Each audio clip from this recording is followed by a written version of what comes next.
There are a lot of people who are very troubled and misinformed, and my expectation is that the era we're in remains an era in which a lot of people are trying to push away truths that are in front of them.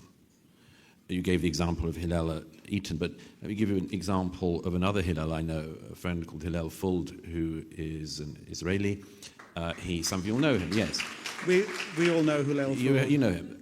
Hillel lost his brother in a terrorist attack a few years ago in Israel, in which his brother was extraordinarily heroic in his final moments and saved many lives.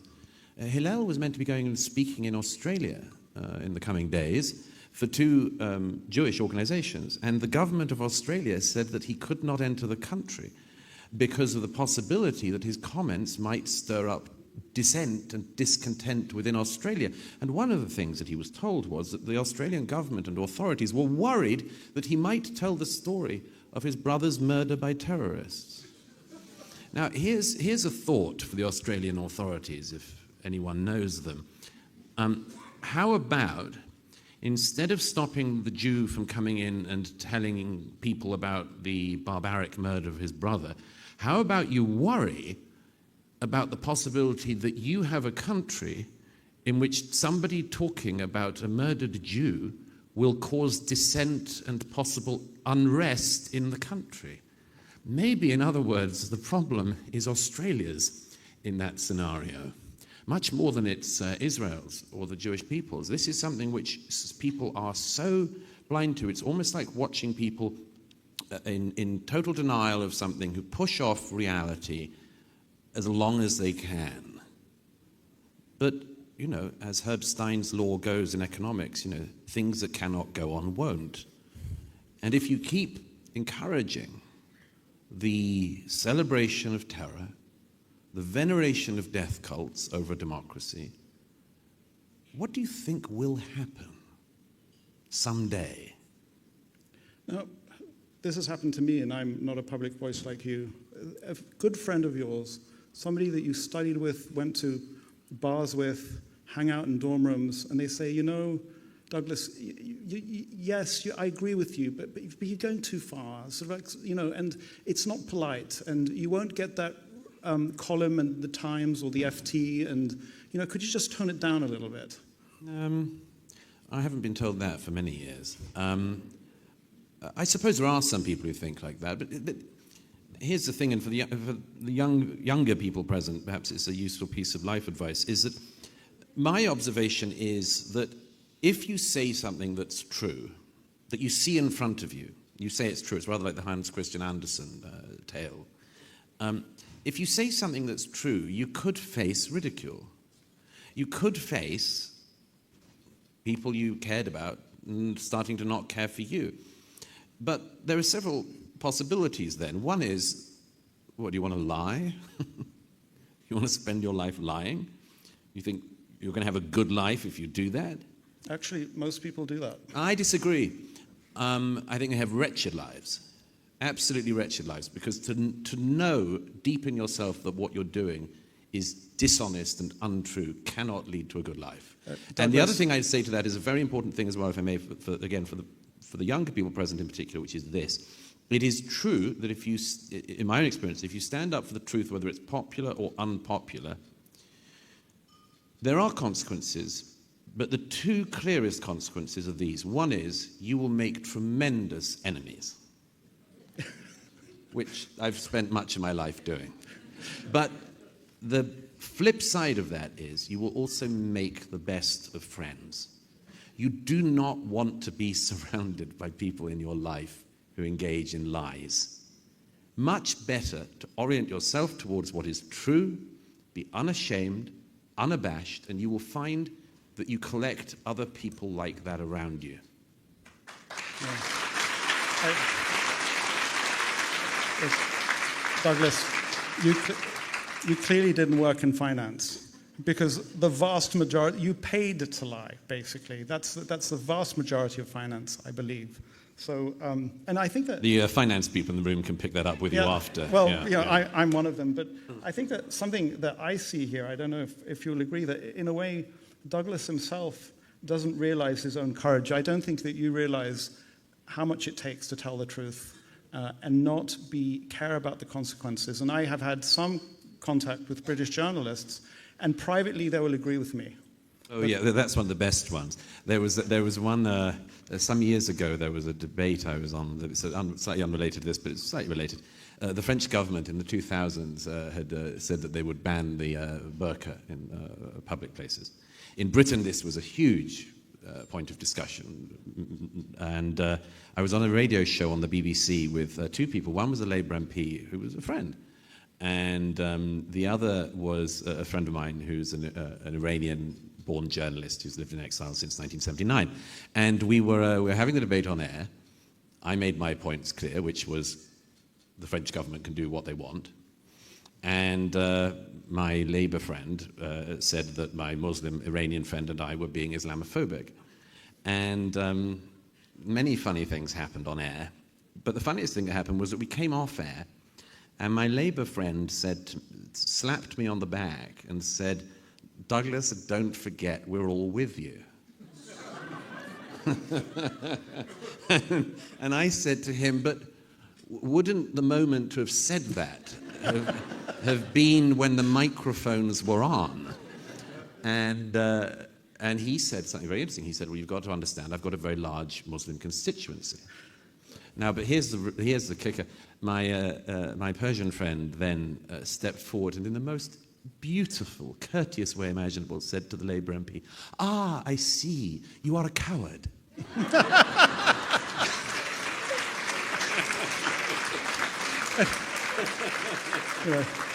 I need to make sure I don't go off script here, but I know that you know what a hitch slap is.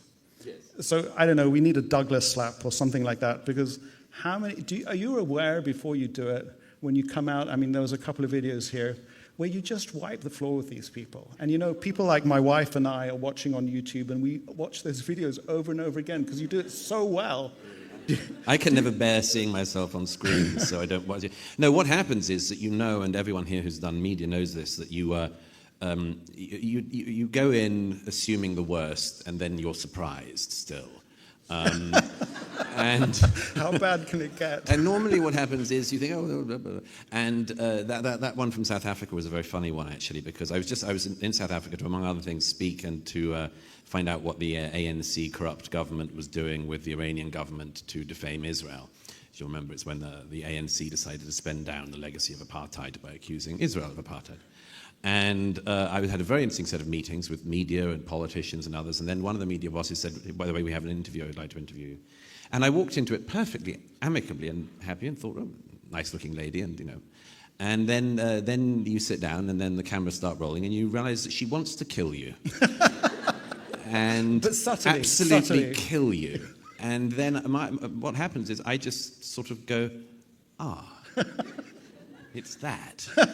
And then you go into a different gear. Yes. And I'm sorry, Hillel, but I have to say it because you retain your calm and coolness. And it's sort of like your words go in with a knife, you know? Well, yeah, you can learn that.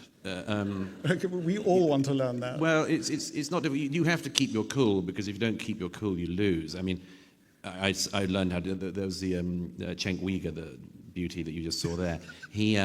I knew immediately that the most important thing, apart from to show he was a liar, was to get him to fulminate and explode like a volcano and then just scream.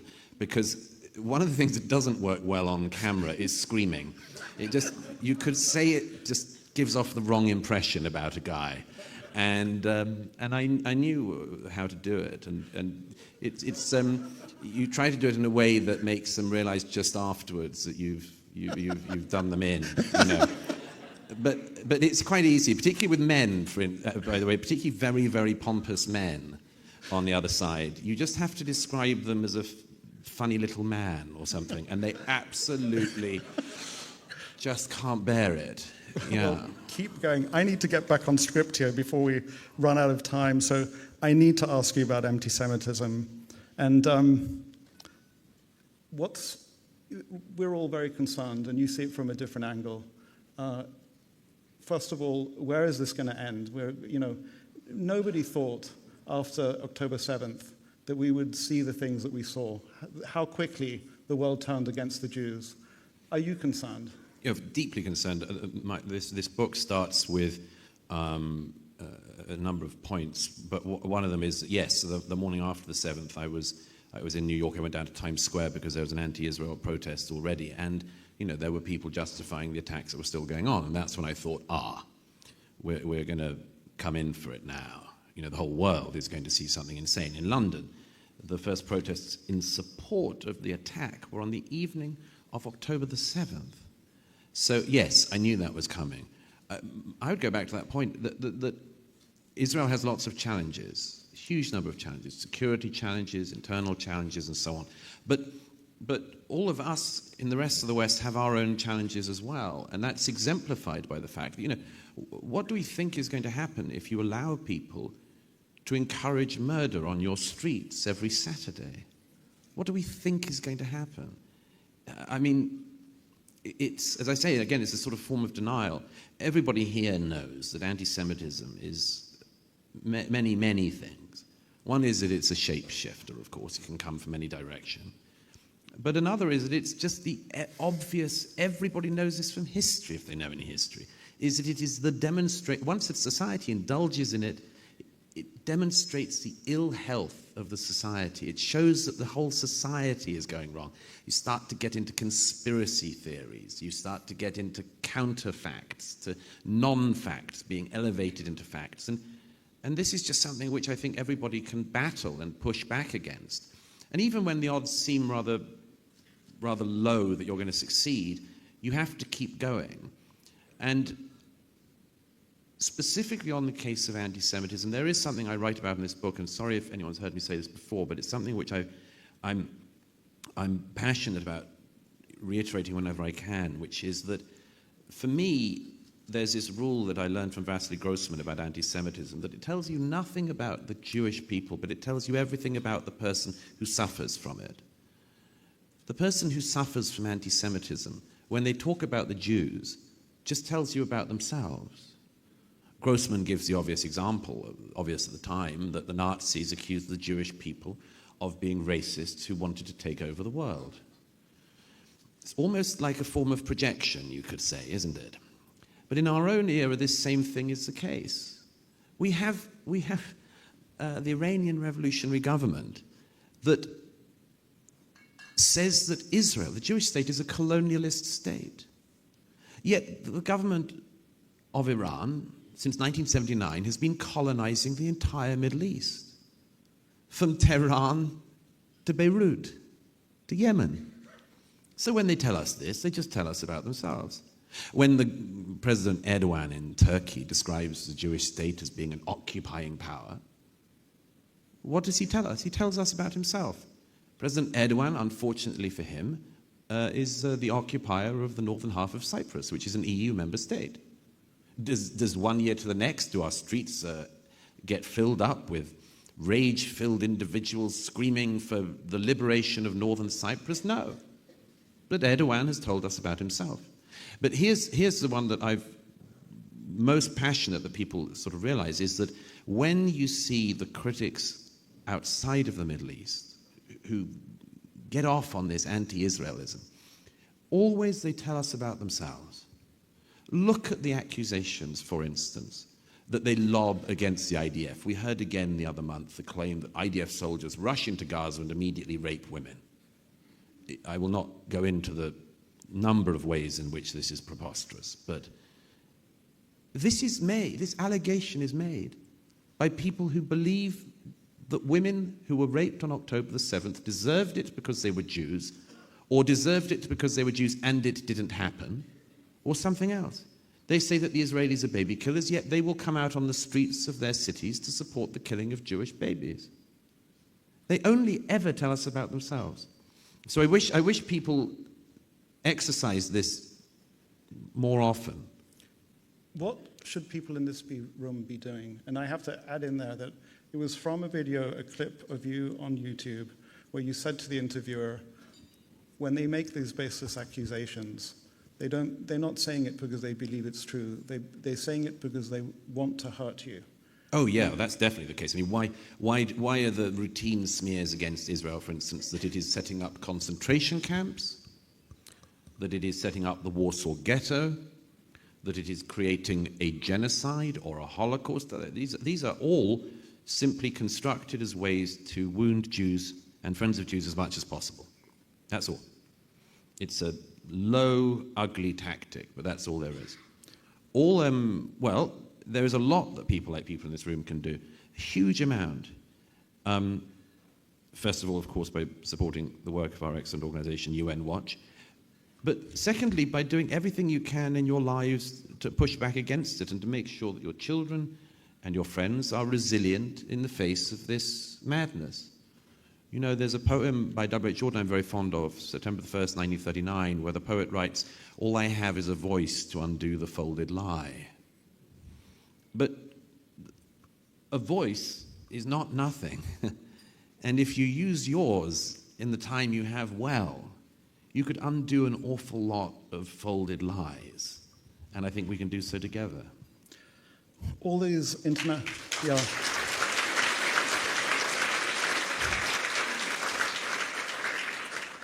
all these international bodies institutionalized anti-Semitism that UN Watch tries to fight against. But I walked up to somebody in the street in Zurich, where I live, who was taking hands out for Amnesty International. And I tried to tell the volunteer that she works for a compromised organization. Most of our friends believe that they're not compromised.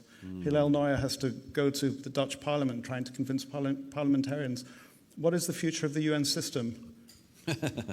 Well, I mean, it's never been good, has it? We'll see. I mean, there are lots of positive things that could be done. Maybe they'll come from Washington, maybe they'll come from elsewhere, but UN Watch and others have demonstrated for years the way in which the system is corrupt. And we all know that, of course, but as you say, the problem is a lot of people we know will still say, you know, oh, but the Red Cross said X, or, you know, the Amnesty said Y. I suppose really the most valuable tool is one of the tools that UN Watch wields, which is the tool of revealing the actual truth. And I go back to that thing about them being what they say you are. Consider the number of people who now, online and off, talk about, for instance, Jewish money and Jewish influence in, for instance, American politics. If you look at all of the funding that has ever been used for lobbying by, I don't know, AIPAC or anyone else, it's a fraction of what the Qataris spend in an average month. Yeah. So they say things like, we do not want foreign involvement in our politics. And you go, interesting. How are you getting on with the Qataris? We will not tolerate... they do. They just have an obsession with Jews and Israel. But the way to reveal that is just to keep on revealing it. I mean, it's not like this isn't a target-rich environment to expose hypocrisy and human stupidity. I've spent far too much time on Twitter, and it used to wound me a lot more. It's not easy to do. It's almost like you need training for it. But I need to move on because our time is coming to a close. I enjoy the acerbic sort of quiet wit that happens, but underneath it, I think that anybody who cares about the West must be in pain to see so many of our countries and institutions being torn down. And this guy, Os Guinness, I discovered him recently, he spoke at something called ARC in London. He says that we're at a civilizational turning point. But you always come out optimistic. When I listen not to those, always. Yeah. Often. Where goes Western civilization from here? Just my profit. The one thing I do know is that you always have a set of choices in front of you, and the hour is never as late as some people will argue that it is. I finished this book on a very positive note, actually, as anyone who's read it will know.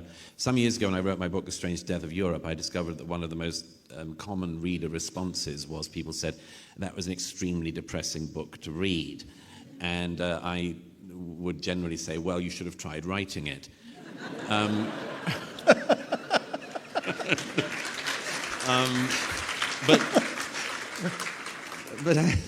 But actually, you know, I say at the end of this book something which I just would love to share with you, which is that one of the things that disturbed me most in the aftermath of the 7th was the sheer lack of human empathy for what the people of Israel went through that day. About 6 months after the 7th, there were two young people who were survivors of the Nova Party. And they landed in England, in Manchester, at the airport. And they were there to raise funds and awareness for post-traumatic stress disorder in the survivors of terrorist attacks. And they were detained at Manchester Airport by British guards who said, among other things, we need to make sure you're not going to try to do here what you're doing in Gaza. And I was just so horrified again and again like that. In New York, the Nova exhibition, the memorial exhibition, opened in New York, and there was a man who lost his daughters at the Nova party who had to walk through a crowd on the New York streets chanting for Intifada and praising Hamas. Now this, to be somebody who goes through that and to keep yourself together, that's real courage, that's real heroism. But I've tried the counterfactual a lot of times. Imagine if a survivor of the Bataclan massacre or the Manchester Arena suicide bombing went abroad. Everywhere they'd be greeted only with sympathy, only with understanding and love and care. Yet something has happened that means that the people of Israel are deemed by a large number of people as being uniquely undeserving of these things.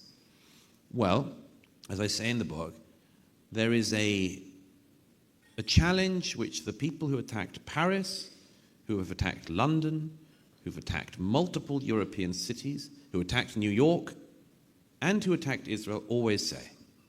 They always have some variant of this line, we love death more than you love life.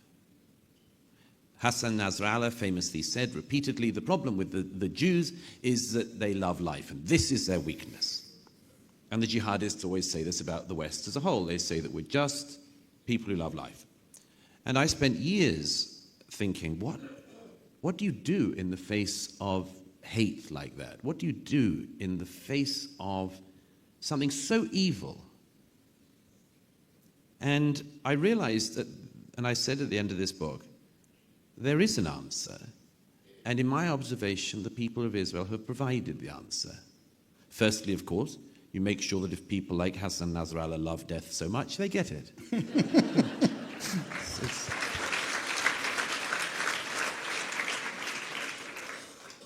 But the second thing is perhaps much more important, which is simply to turn around to the death cults, to the people who support the groups like Hamas and so on, and you say, you know what? Fine. We do love life. And it's not our weakness.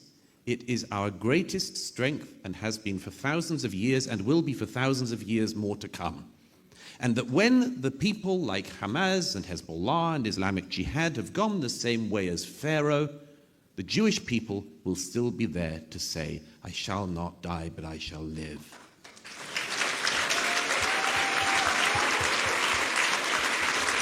You know, I could keep you here all night, but I think that's a wonderful note to end on. We're so grateful that you're here. We're so grateful that God made you the way he made you.